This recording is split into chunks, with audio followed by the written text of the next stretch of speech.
On a cold March night in 1922, deep in the Bavarian countryside, 6 people met a fate so violent, so chilling, that the world has never been able to look away. Their bodies were found days later, hidden inside a lonely farmhouse called Hinterkaifeck. The murders were never solved. But the horror of this story is not just in the killings themselves. It is in the days leading up to them, in the whispers of footsteps where no one should be, in the shadows moving just beyond the lamplight, and in the growing certainty that someone, or something, was watching. Germany in 1922 was broken, scarred by the First World War, poverty pressing down on every town and village. Suspicion lingered in the air. People trusted no one. But the farmstead of Hinterkaifeck was isolated even by Bavarian standards. A mile from the nearest neighbor, surrounded by thick forest and endless fields. It stood alone, its light swallowed by darkness at night. Inside the farmhouse lived the Gruber family. Andreas Gruber was 63, a stern and deeply disliked man. Neighbors whispered about his cruelty, about the strange control he kept over those in his home. Living with him was his wife, Chesalia, 72 years old, weary, quiet, overshadowed by her husband's harshness. Their widowed daughter, Victoria, 35, lived there as well, along with her 2 children, little Chesalia, a bright-eyed 7-year-old, and Joseph, just 2, on the very day the murders took place. A maid named Maria Baumgartner arrived to begin her new job at the farm. She was meant to bring a fresh start, a pair of helping hands to lighten the family's burdens. Instead, she would never leave alive. 6 people in all, 6 souls, isolated in the middle of nowhere. All of them, within a single night, would be butchered. But first came the warnings. Andreas Gruber confided in his neighbors that something was wrong. Strange things had been happening on the farm. In the attic, he claimed he could hear footsteps, heavy, deliberate. He would search the house, room by room, but he never found an intruder. At first, he tried to dismiss it. Old wood creaks, houses settle, animals crawl into spaces they don't belong. But the footsteps kept coming. Then keys began to vanish. Tools went missing, only to reappear days later in odd places. A newspaper appeared in the house, one Andreas had never ordered, and no one admitted to bringing. The little mysteries piled up like a warning he could not understand. And then came the snow. One morning, Andreas stepped outside into a fresh blanket of white. Across the fields, a trail of footprints stretched out from the forest. They led directly to the farmhouse, to the back door, but there were no prints leading away. Whoever had come to the house had never left. That night, the family bolted their doors. They lit their lanterns. They tried to sleep, but inside, the air felt colder than ever. Someone was out there, or perhaps someone was already inside. No one could have known that the following night, the Gruber family would live their last hours, that something would enter Hinterkaifeck, or rise from within it, and tear them apart in silence. Asterisk, asterisk, the evening of March 31st, 1922, was bitter and cold. Hinterkaifeck's chimney smoked against the night sky, but inside the farmhouse, unease still hung heavy. Victoria had been seen in town earlier that day, withdrawing money and purchasing supplies. She seemed distracted, nervous, as if something was weighing on her. The maid, Maria, had only just arrived that afternoon. She unpacked her belongings in a small room, perhaps trying to settle into what she believed would be her new home. The family went about their routine that evening, but there was no laughter, no comfort. Neighbors would later recall that the farm had felt unnaturally quiet, almost like it was holding its breath. Then darkness fell, and with it, the Grubers vanished into silence. The next morning, no one came to church. Little Cecilia was usually there for school. Victoria often sang in the choir.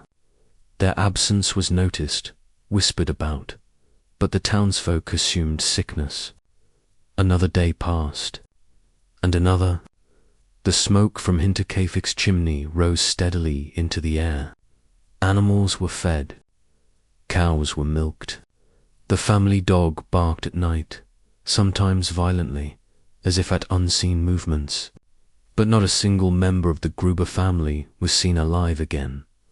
It was only on April 4th, after 4 days of silence, that neighbors finally went to the farm. What they found inside would become one of the most infamous crime scenes in German. History. The barn doors groaned as they were pushed open. Inside, the hay lay scattered across the floor. Something about the air smelled wrong, thick, metallic, heavy. And then, beneath a pile of straw, the first body was discovered. It was Andreas Gruber. His skull had been caved in by a mattock, a brutal farming tool with a blade and a pick. Beside him lay his wife Cecilia, her head crushed so violently that clumps of her hair clung to the wooden beams above her. Next to them was their daughter Victoria, her face destroyed by repeated blows. And close to her lay little Cecilia, only 7 years old. Her injuries were so horrific, so merciless, that even hardened investigators would later struggle to describe them. The child had clumps of her own hair torn from her scalp. In the hours before her death, she had ripped it out in terror. Inside the farmhouse, 2 more bodies were found. The maid, Maria, dead in her bed, struck down before she could even scream. And finally, 2-year-old Joseph, killed in his crib, his tiny body left beneath Victoria's blood-stained shawl. 6 people. 3 generations of a family. And the maid who had only just arrived, slaughtered. The horror of the murders was only the beginning. Because the details are what make Hinterkaifeck unforgettable. Every victim had been struck in the head, but not with the precision of a single blow. They were beaten over and over, as though the killer or killers had lost control. Yet strangely, after the murders, the bodies in the barn had been carefully stacked. Straw and boards were laid over them, as if to hide the carnage or to create a grotesque display. It was not the work of haste. It was deliberate. But what terrified investigators most was not just how the family had been killed, but what happened afterward. For days after the murders, someone stayed at the farm. Smoke rose from the chimney. Food was eaten. The animals were cared for. Fresh bread was baked in the kitchen. Whoever had killed the family lived there in the silence of their deaths, as though nothing had happened. The police called in neighbors for questioning. Some admitted they had seen smoke from the chimney during those days. Others swore they heard the dog barking frantically at night. One neighbor remembered the postman delivering mail and finding the farm strangely quiet, yet not abandoned. Letters piled up. It was as if the farm was trying to appear alive while hiding the horror inside. Rumors began to swirl. Some said the killer was a stranger, a drifter who had come in from the woods. Others whispered that it was someone much closer, the relationship between Andreas and his daughter. Victoria had long been the subject of village gossip. Whispers of incest. A prison sentence Andreas had once served for it. Some villagers believed Joseph, the 2-year-old, was not Victoria's child by her late husband, but by her own father. Others believed he belonged to a man named Lorenz Schlittenbauer, a neighbor who had once courted Victoria and was known to have keys to the farmhouse. Lorenz was among the first to discover the bodies. His strange behavior in the days after the murders, walking calmly into the crime scene, feeding the animals as if nothing had happened, would cast suspicion on him for decades, and yet he was never charged.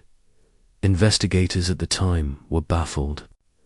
They found no clear footprints leading away from the farm.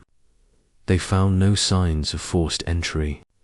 Whoever killed the family either entered the home unnoticed or had been there all along. The earlier reports of footsteps in the attic now took on a horrifying new meaning.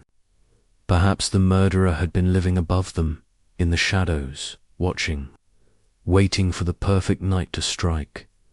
One theory claimed that Andreas himself had invited death onto the farm, that his cruelty, his sins, had cursed Hinterkaifeck.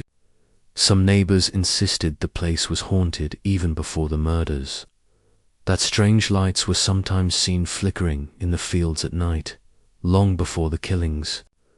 Others whispered that the family was doomed by blood, that what happened in the attic was not the work of man, but something darker. The crime scene only added to the fear. In Victoria's room, her bed was untouched, neatly made. In the barn, little Cecilia's hands were found clenched tightly together, filled with strands of her own hair, and in the attic, investigators found hay scattered, as if someone had been sleeping there, watching, listening, waiting. As news spread, villagers became afraid of the farm. No one wanted to walk near him.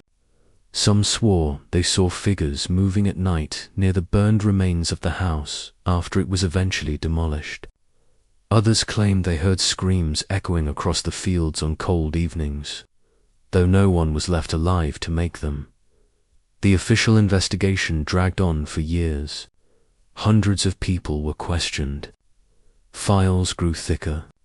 Theories multiplied, yet no one was ever convicted. Every suspect had shadows, but none had proof. And so, the murders of Hinterkaifeck remain unsolved. Some believe it was Lorenz Schlittenbauer, jealous and resentful. Others argue it was a wandering soldier, scarred by war, drifting through the countryside.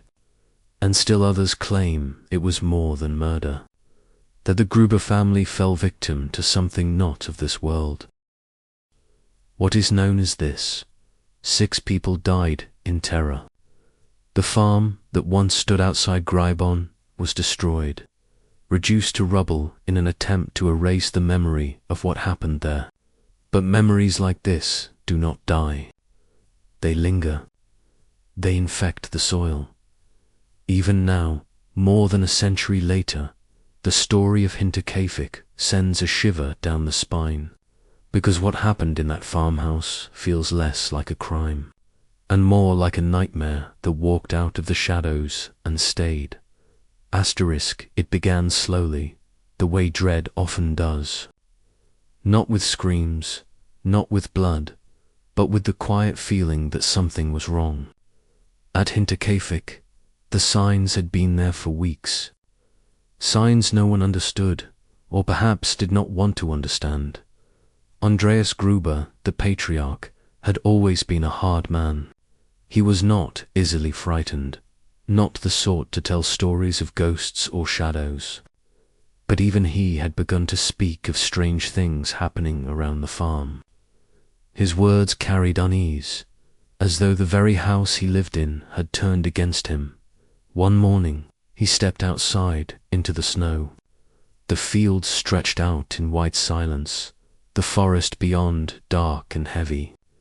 That was when he saw them. The footprints. They came from the trees, a single trail pressed into the snow. Step after step, closer and closer, until they ended at his farmhouse, at the back door, but there were no tracks leading away. Whoever had walked to Hinterkaifeck had not left. Andreas searched the farm, his breath clouding in the frozen air. He opened the barn, the stables, the sheds. He climbed into the attic, lantern light trembling across the beams. There was no one, nothing but silence and the creak of wood. But the tracks were real. Someone had come. Someone had reached the door, and then, nothing. A few days later, he found something else. A newspaper inside the house, folded neatly on the table. But it was not his. He had not subscribed to it, had never even seen that edition before. He asked his wife. He asked his daughter. No one knew where it had come from. That night, he heard footsteps again. They echoed above him, across the attic. Heavy, slow. He gripped his lantern and climbed the ladder, searching once more. The boards were bare, the shadows empty. But the feeling lingered that someone had only just slipped away. Neighbors later recalled that Andreas spoke of these events with a kind of weary fear.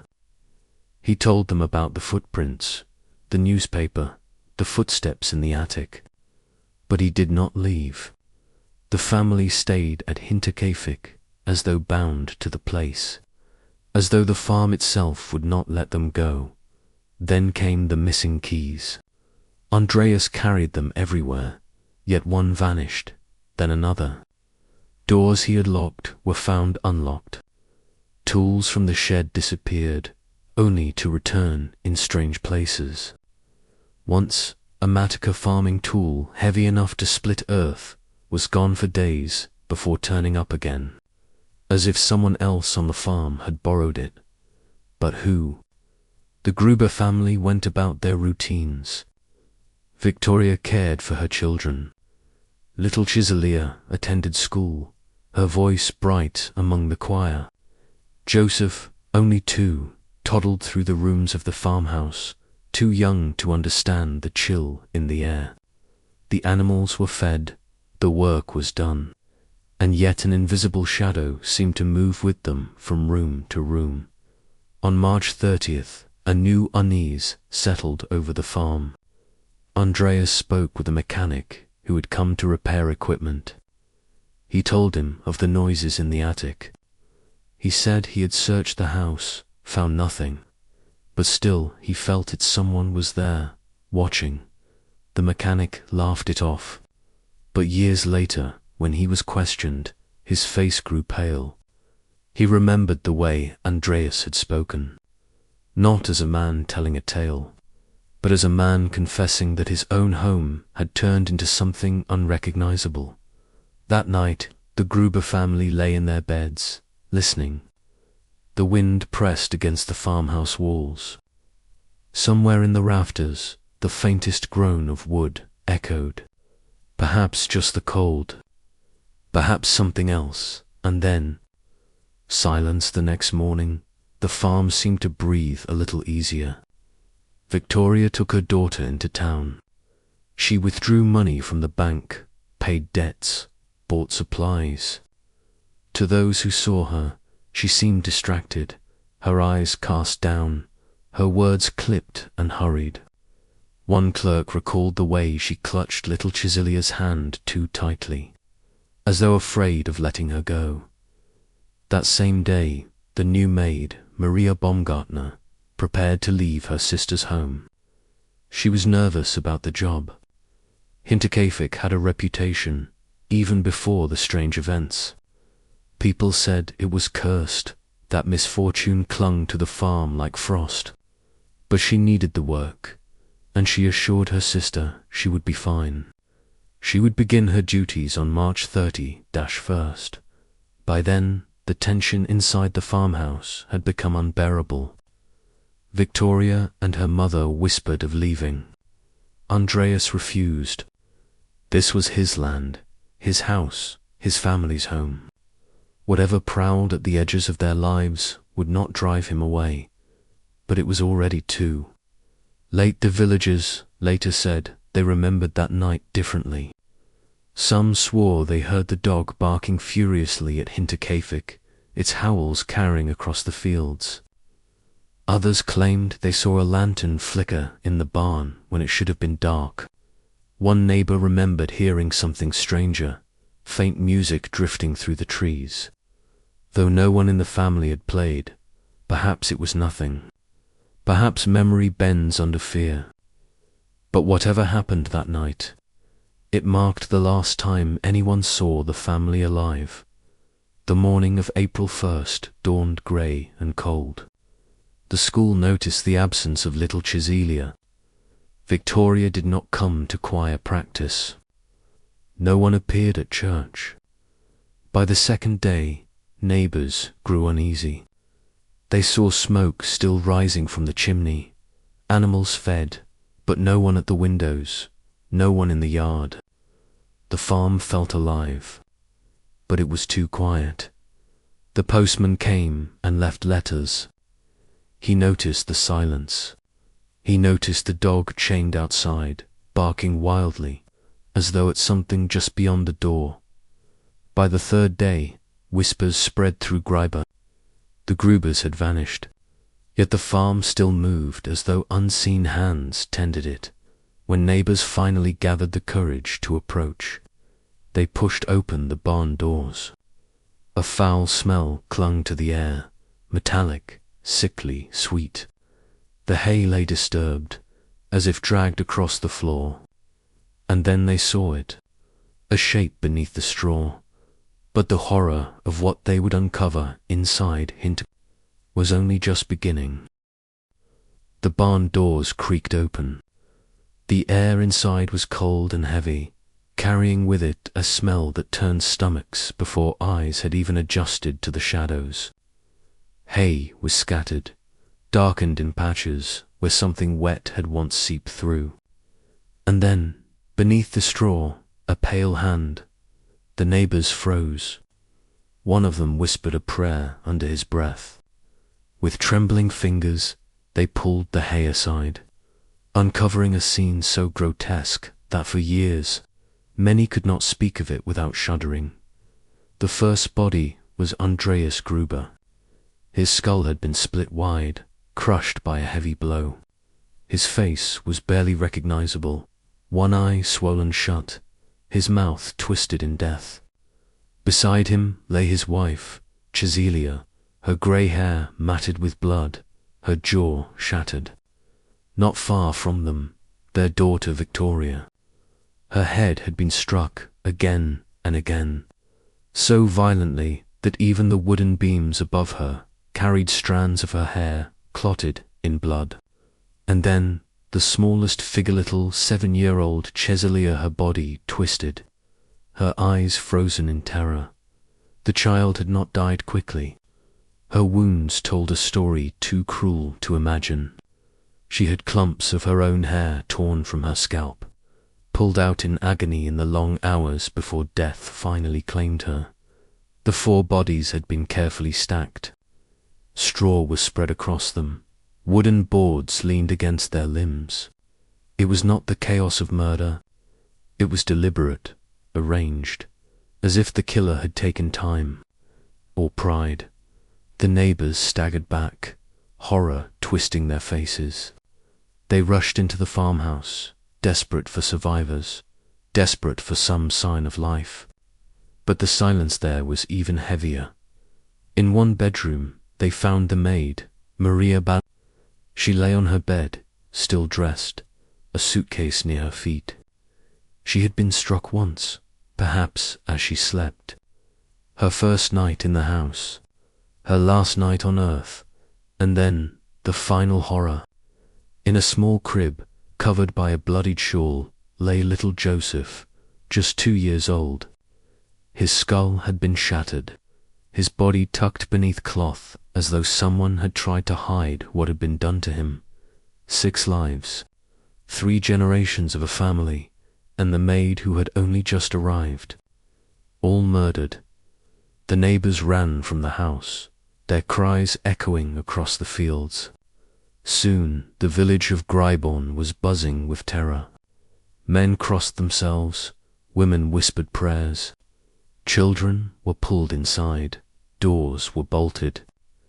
The police were summoned from Munich, and by the next day, investigators stood in the farmhouse, staring at the carnage.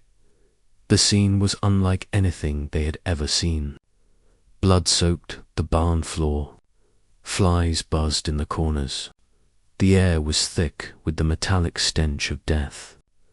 Yet what unsettled them most was not only the violence of the murders, but what had happened afterward, because it was clear. Someone had been living at Hinterkaifeck after the family was already dead. Neighbors swore they had seen smoke rising from the chimney in the days following the murders. They heard the dog barking at night. The animals had been fed, the cows milked, the pigs cared for. Fresh bread had been baked in the kitchen. A lantern had burned in the window. For 4 days, the farm was alive. But the family was already gone. One newspaper called it a slaughterhouse where the butcher lingered. Another described it as a crime touched by madness, or something darker than madness. The details spread quickly, turning the quiet town into a place of fear. Farmers refused to pass near Hinterkaifeck after sundown. Some claimed they heard screams when the wind shifted. Others swore they saw lantern light flickering through the trees. Though the farmhouse stood dark and abandoned, the police examined every corner of the property. In the attic, they found disturbed hay, as though someone had slept there.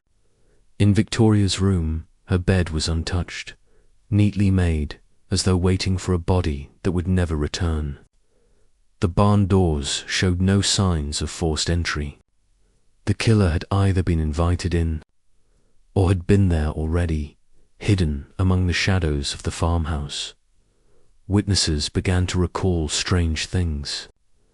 A few remembered Andreas complaining about missing keys. Others spoke of the footprints in the snow, leading only to the house. Some said they had heard footsteps in the attic themselves, weeks before. The little mysteries, once dismissed, now formed a picture too horrifying to ignore. Perhaps the killer had been living in Hinterkaifeck for weeks, moving silently through the attic at night, watching the family as they slept, waiting for the moment to strike. And then there were the suspicions. Eyes quickly turned to Lorenzi, the neighbor who had once courted Victoria. He had even claimed Joseph might be his son. He was among the first to discover the bodies, and his behavior unsettled many. Witnesses recalled how calmly he entered the house, feeding the animals, moving through rooms as though nothing had happened. Some swore he knew too much, that he opened locked doors without hesitation. Others whispered that he confessed to things he could not have known. Yet Lorenz denied everything. He said he had only wanted to help. The suspicion followed him for the rest of his life, though no proof was ever found. Still, his presence at the farm after the murders stirred rumors. Did he know who had killed the family? Or had he walked among the dead as if nothing had happened because he was the one who had put them there? Other theories grew like weeds. Some said a vagrant had done it, a drifter from the forest. Others insisted it was a family member, perhaps driven mad by years of secrets. There were whispers of curses, of punishment for sins that could not be named aloud. The Grubers had always been a family shadowed by gossip. Rumors of incest between Andreas and his daughter Victoria circulated through the village. Some even believed Joseph was the result of that unholy union. Was the murder a crime of passion, or a vengeance carried out for the sins of the household? No one could say. What was certain was this: the killer had stayed, slept in their beds, ate their food, walked through the rooms where their blood still stained the walls.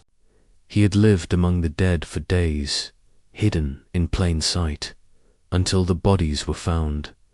The newspapers fed on the details. One described the farmhouse as a place of silent horror, where every beam and brick seemed to remember what had happened. There, another warned that the devil himself had walked into Gribon, and in the village, fear clung like frost. People avoided the farm. Children had nightmares. Some refused to go out after dark. The silence of Hinterkaifeck seemed louder than ever, as though it were waiting to speak again. The investigation dragged on. Hundreds of people were questioned, but the answers never came. The mattock used in the murders was eventually found hidden in the attic, as though placed there like a grim signature. No fingerprints. No clear trail. The farmhouse stood for a few years more, but the villagers could not bear its presence.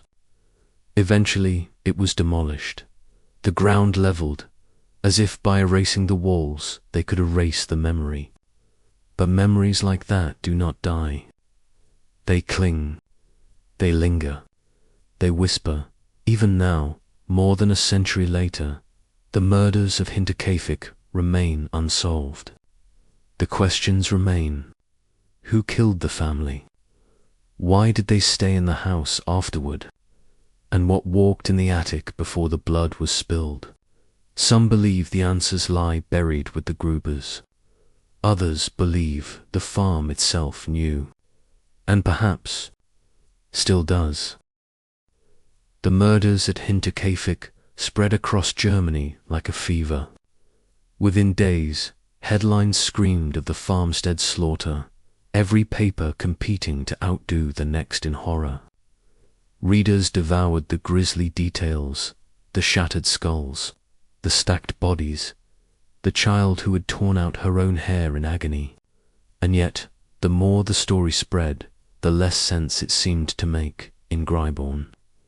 The village where the Grubers had lived, fear settled like a fog. People locked their doors, barred their windows, and whispered to one another in trembling voices. Who had killed the family? And worse, was the murderer still among them? The police descended on the farmstead, dozens of officers combing through every room, every field, every barn.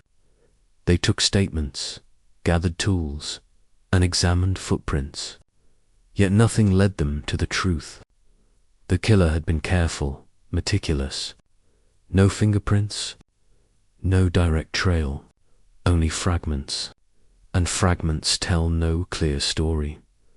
Some officers were certain the crime had been committed by someone close to the family. The sheer brutality of the murders, the intimate violence of the blows, suggested rage. But others argued the opposite, that the precision, the coldness of the aftermath, pointed to a stranger, someone who had slipped into the farmhouse, executed the family, and lingered like a ghost. The villagers turned their eyes toward one another, suspicion twisting every conversation. Neighbors who had lived side by side for decades began to look at one another differently. Who among them was capable of such a thing? Who had a secret dark enough to explain this? The name whispered most often was Lorenz Schlittenbauer. He was the neighbor who had once courted Victoria, the daughter of the family. It was widely rumored that he was the true father of her youngest child, Joseph. Some even claimed Victoria had confided this to him herself. When the bodies were discovered, Lorenz had been one of the first to arrive. Witnesses recalled how calmly he moved through the rooms, how naturally he handled the animals, how he opened doors that should have been locked. Some said he even spoke of the bodies before he had seen them. Lorenz insisted he was innocent. He said he had only wanted to help, that his familiarity with the house explained his ease. But the suspicions never left him. Some neighbors were convinced he was the killer, pointing to jealousy, betrayal, or perhaps a bitter quarrel over Joseph. Yet no proof was ever found. He lived out his life beneath that shadow, the whispers never silenced, But Lorenz was not the only suspect. There were stories of vagrants drifting through the Bavarian countryside, desperate and hungry in the years after the war. One theory claimed a nameless wanderer had stumbled upon the farm and slaughtered the family for food and money. But if robbery was the motive, why had the valuables in the house been left untouched? Why stay for days afterward, feeding animals and baking bread, when the road stretched wide open in every direction? Then there were the darker rumors. Some said the murders were punishment, retribution for sins whispered behind closed doors.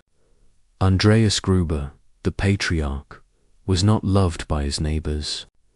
He was a hard man, stern, with a reputation for cruelty. Whispers of incest followed the family claims that Victoria, his own daughter, was his victim, and that Joseph might not have been fathered by any outsider at all.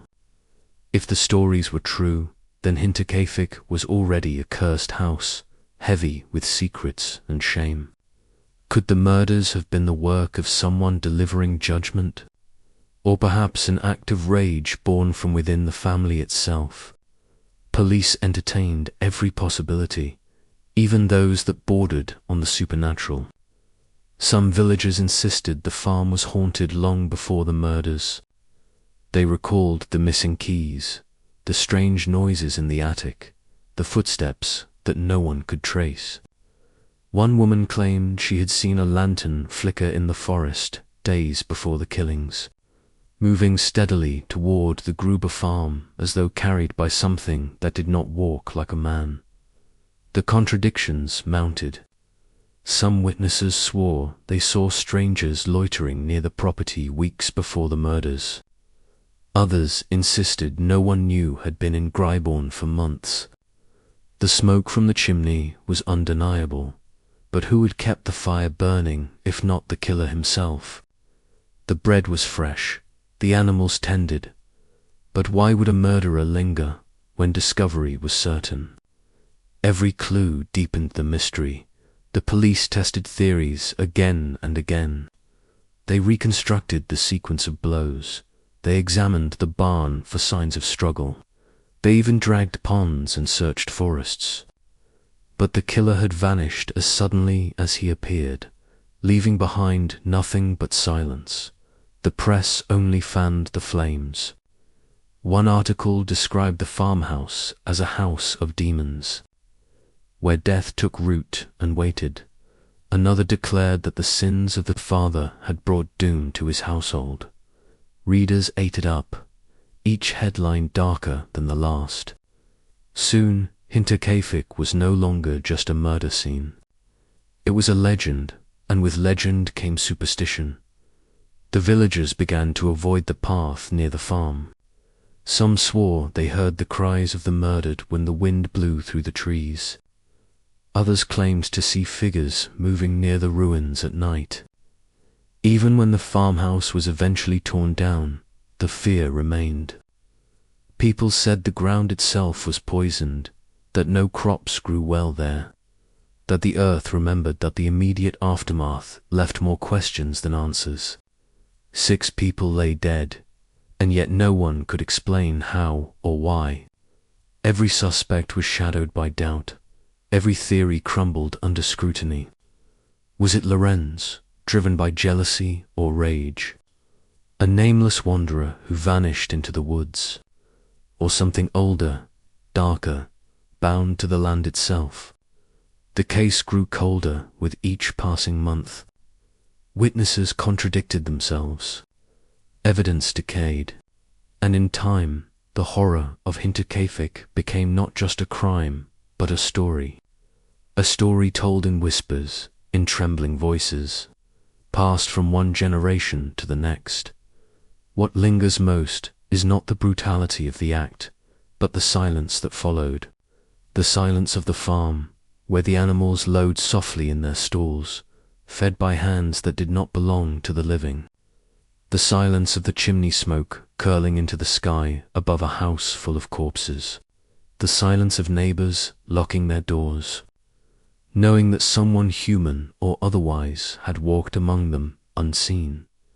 And somewhere in that silence, the truth waits. The sound of a match striking flares briefly, then fades into a low wind moving through empty fields. The heartbeat slows. The voice lowers, softer, darker. The murders of Hinterkaifeck remain unsolved. And perhaps that is the cruelest part. Not the brutality, not the suspicion, but the not knowing, the shadow that will never lift, the certainty that someone, somewhere, carried the secret until their dying breath, and took it with them into the grave. Long after the blood had dried, long after the bodies were buried and the farmhouse torn down, the name Hinterkaifeck lingered like a ghost. People could not let it go. The crime was too strange, too brutal, too precise. And in that emptiness of explanation, the human mind did what it always does when answers refuse to commit, reached into the dark, and began to tell stories. Some in Greiben swore the farm had been cursed. They spoke of Andreas Gruber's cruelty, his harsh hand against his family, and the rumors of incest that no one dared voice too loudly when he lived. They said the land itself had rejected him, that the sins of his household had brought the devil to his door. Joseph, the child at the center of every whispered scandal, was seen by some not as a baby, but as a symbol of something unholy. In those hushed tales, the murders were less a crime and more a punishment. Others pointed to the strange signs in the weeks before the massacre, the missing keys, the footprints in the snow that led to the house but never away, the sound of footsteps in the attic, as though someone lived in the rafters, watching, waiting. These details became seeds of folklore, growing into darker tales with every retelling. Some said a spirit haunted the farmhouse, a restless shadow that chose its moment to strike. Others whispered of a demon, one that had walked out of the forest and into the Grubers' lives. The facts and the folklore twisted together until no one could separate them. It is true that someone tended the animals after the murders. It is true that bread was baked and fires kept burning. But ask the villagers, and they would tell you that it was not a man at all who stayed in that farmhouse. It was something inhuman, something feeding not only on food, but on the silence of the dead. The newspapers mocked such stories, branding them superstition. Yet the papers also fed the fire. One article described the barn as a place touched by invisible hands. Another hinted that Victoria had been heard singing in the fields days after her death. The line between reporting and legend blurred until even investigators could not ignore the whispers. Over time, the stories grew stranger. Some claimed that at night, lights could still be seen where the farmhouse once stood. Others swore that if you walked past the field after dark, you would hear the cries of little Chiselia, the child who had torn her hair out in agony, her voice echoing in the wind. Farmers avoided the land, refusing to plough too close to the ruins. Children dared each other to walk there, and some returned pale, swearing they had heard footsteps behind them, though the fields were empty to this day. Paranormal investigators visit the site. Some bring recorders, capturing faint whispers they claim are voices. Others take photographs, pointing to blurred shapes in the trees, shadows that seem to stand upright when no one stands. Rational minds dismiss it all, but even they cannot fully explain why the murders remain so vivid, so alive a century later. Theories still circle like vultures. Was it Lorenz Schlittenbauer, the neighbor with too much to lose and too much to gain? Was it a stranger, a drifter who slipped into the house unseen? Or was it something else, entirely something beyond human? Each possibility carries weight, but none provides peace, and that, perhaps, is the heart of the story. The unsolved becomes the supernatural. What cannot be explained invites shadows. Hinterkaifeck is not just a murder case. It is a wound, and wounds that never close begin to fester in the imagination. Even now, when the wind blows across those Bavarian fields, some say it carries with it more than air. It carries the cries of the dead, the footsteps in the attic, the sound of a lantern being set down in the dark. It carries the mystery of a killer who may have been flesh and blood, may have been something else entirely. The truth of Hinterkaifeck will likely never be known. The suspects are long gone. The farmhouse is dust. The case files sit yellowed and fading, but the silence remains. A silence heavy with questions. A silence that will never be broken. And so Hinterkaifeck endures.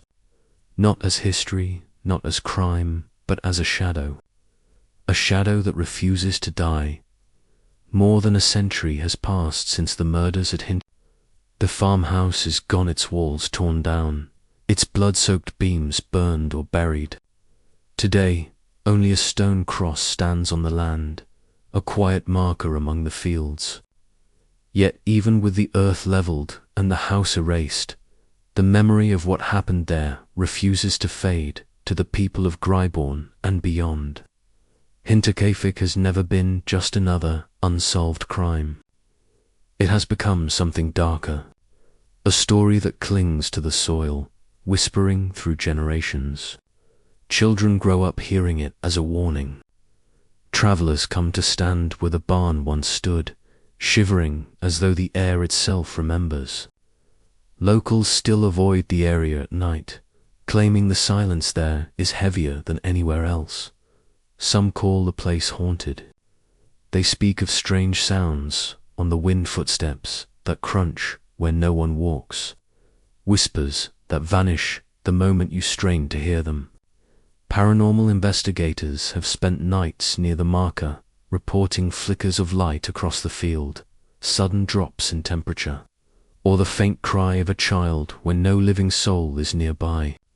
Skeptics dismiss it all, but even skeptics admit there is something unsettling in those fields, something that lingers. The murders of Hinterkaifeck have been studied endlessly. Books have been written, each offering new theories but never new answers. Historians dig through court documents, desperate to find clarity among the contradictions. Police reports have been re-examined, suspects reconsidered, and yet every road ends in shadow. Every answer unravels into more questions. Television shows and documentaries return to the story again and again. Each time, viewers are reminded of the chilling details, the footprints in the snow, the lantern in the attic, the animals tended while the family lay dead.